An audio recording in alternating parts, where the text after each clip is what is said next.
Let's go. I know I'm gonna make mistakes in this life I live, but you never leave me, you forgive. I won't always get it right, it's alright, 'cause no matter what I do, I'm always loved by you. In the morning time, I'm gonna sing, God, you make me smile. When you're doing your thing, I'm thankful for the way you set me free, and all of the ways that you love me. I know I'm gonna make mistakes in this life I live, but you never leave me, you forgive. I won't always get it right, it's alright, 'cause no matter what I do, no matter what, I'm always loved by you. In the morning time, I'm gonna sing, God, you make me smile. When you're doing your thing, I'm thankful for the way you set me free, and all of the ways that you love me. In the morning time, I'm gonna sing, God, you make me smile. When you're doing your thing, I'm thankful for the way you set me free, and all of the ways that you love me. Let's take 'em to the bridge. God, you're never giving up on me. God, your love is all I'll ever need. You're all that we need. In the morning time, I'm gonna sing, God, you make me smile. When you're doing your thing, I'm thankful for the way you set me free, and all of the ways that you love me. In the morning time, I'm gonna sing, God, you make me smile. When you're doing your thing, I'm thankful for the way you set me free. Yes, we are. And all of the ways that you love me. I'm thankful for the way you set me free. Let's go. And all of the ways that you love me. Sing it again. And all of the ways that you love me.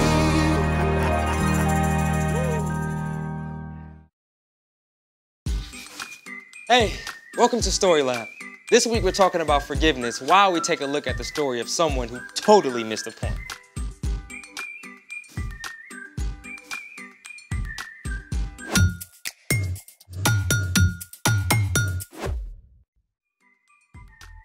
Hey everybody, I'm Carter. And I'm Zeke, We're talking about forgiveness. which is deciding that someone who has wronged you doesn't have to pay. So Zeke, have you tried out forgiveness lately? Yeah, I forgave my mom this morning for waking me up. You should thank her for that. But I don't like waking up. Hey, because your mom woke you up, you're here, and now we get to do all this cool stuff. I do like cool stuff. And it's your turn to figure out the cool stuff. Oh, yep.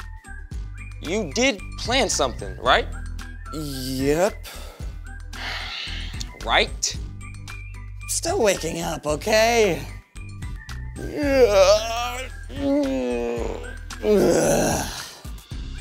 You know, you could just drink coffee. Oh, that's awful. Let's get a move on. Ooh, what's under here? It's the heavyweight challenge. Your mission, should you choose to accept it, is to pick up each item and then rank it from lightest to heaviest. That should be easy. Go for it. Okay, feathers.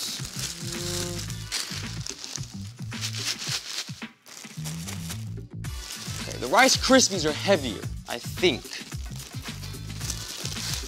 Yeah, unless you're trying to be sneaky and the feathers are actually heavier, right? Yeah. Okay, what's next? Oh, well, pennies, that's easy. That's gotta be one of the heaviest, right? So, oh, no. It should be the billiard balls.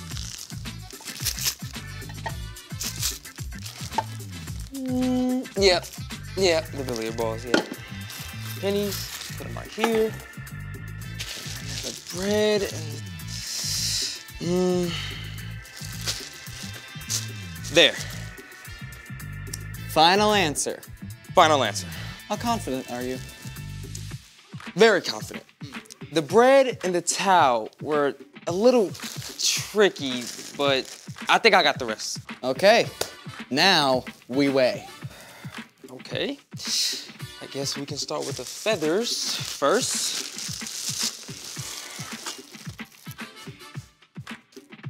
Oh, okay, so 1 pound of feathers.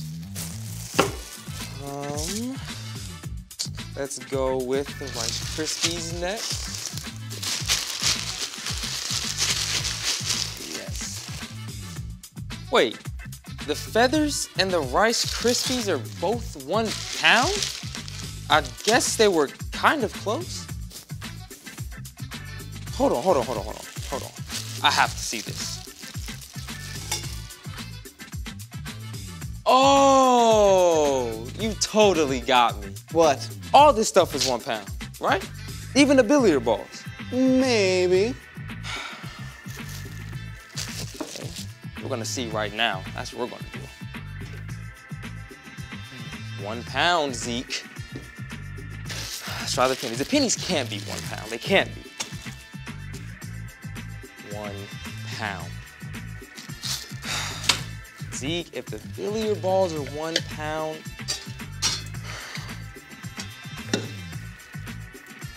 what? How does all this stuff weigh the same? Congratulations! You have discovered the size-weight illusion! This is the phenomenon in which the smaller of two equally heavy objects is perceived to be heavier than the larger object. So, a pound of pennies, or billiard balls, or even bricks will always feel heavier than a pound of feathers? Even though they weigh the same. Mind blown. Today's story might blow your mind too. It's time for The story before the story. Today we're in Matthew, the first book in the New Testament.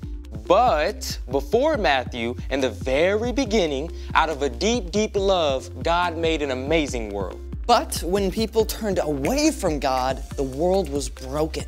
God made a plan to draw people back into relationship. So at the right time, God sent a tiny baby to be born in the small town of Bethlehem. God's very own son, Jesus. When Jesus grew up, he began to travel from town to town, teaching and healing. Often, when Jesus taught, he spoke in parables or stories, using everyday things to help people understand spiritual truths. Which is where our story starts. Take it away, Brian. Hey everyone, I'm Brian. One day, Peter, one of Jesus' closest friends and followers, came up to him with a big question. Lord, how many times should I forgive my brother or sister who sins against me? Up to 7 times? Now, Peter may have been giving himself a pat on the back here. Hey, look at what an awesome person I am, forgiving more than once. But Jesus wasn't impressed with that. I tell you, not 7 times, but 77 times. Jesus knew that Peter and his other friends weren't really getting the point. So, Jesus used a story to make it clear. The kingdom of heaven is like a king who wanted to collect all the money his servants owed him. Who owes the most money to the royal treasury? That would be Amos. How much does he owe? 10,000 bags of gold. 10,000 bags of gold? 10,000 bags of gold. Bring him to me this instant. The servant who owed 10,000 bags of gold was immediately brought before the king. You owe me 10,000 bags of gold. Pay up. I don't have it. You don't have it. I don't have it. Guards, sell this man and his whole family to work until they can pay back every cent. No! Please, just give me a little time. I'll pay back everything. Okay, now come on, let's be real. There is no way that the servant would be able to pay off 10,000 bags of gold, even if he worked his whole life. The servant knew it. The king knew it. And he felt sorry for the man. All right. I forgive you. You forgive me? I forgive you. You don't have to pay a cent. The servant was so amazed and overjoyed that he left the palace leaping and dancing. Minutes ago, it seemed he would never be free. Now, he didn't owe a single penny. He could go anywhere, do anything. Woo-hoo-hoo! Life is good. But even as this man celebrated, he saw another of the king's servants, a man who owed him 100 silver coins. The first servant stopped in his tracks. Hey, you owe me 100 silver coins. Yes, I do. I don't quite have it all. The first servant grabbed the second man by the throat and began to choke him. Pay back what you owe me. Give me time. I'll pay back everything. Now, the first servant just had a debt of 10,000 bags of gold wiped out completely. He could definitely overlook a few silver coins, right? Well, you'd think. Instead, the first servant had the second one thrown in prison until he could repay the whole debt. Some of the king's other servants saw what happened, and boy, were they steamed about it. They went immediately to the king and told him the whole story. Bring him to me. Oh, hey, Your Majesty. You evil servant. Ooh, a little harsh. I forgave all that you owed me because you begged me to. Shouldn't you have had mercy on the other servant just as I had mercy on you? Well, you know, that's a great question. The king was so angry that he had the servant thrown in jail, sentenced to stay there until he paid back every penny. Jesus finished his story. This is how my Father in heaven will treat each of you, unless you forgive your brother or your sister from your heart. Peter and the others were silent as the truth of Jesus' words sunk in. Forgiveness isn't something you can put limits on. God has forgiven each of us more than we will ever know, so we can pass on that same forgiveness to those who wrong us too. The end. That is crazy. I mean, how did the first servant not get it? Yeah, that's the big question. It seems so obvious to us, but we can be like the first servant sometimes too. So, what's our part in the story? Well, it's easy to think of yourself as a pretty good person, you know? Yeah, I mean, I've never robbed a bank or laundered money for the Italian mafia because they have my goldfish hostage or anything like that. Exactly. But truth is, we've all done wrong things, and those wrong things hurt others. Even more importantly, they break our relationship with God. Every wrong thing we do is a sin against God, and they add up big time. But God forgives us of everything. Because of Jesus, God wipes away the weight of all those wrong things we've done the very moment we ask. And because we've been forgiven so much, we can forgive others. Yeah, and when your dad has to work late instead of playing basketball like he promised, you can forgive him. When someone shoves in front of you in the lunch line, you can forgive them. Or when your friend wrecks your new bike, you can forgive him.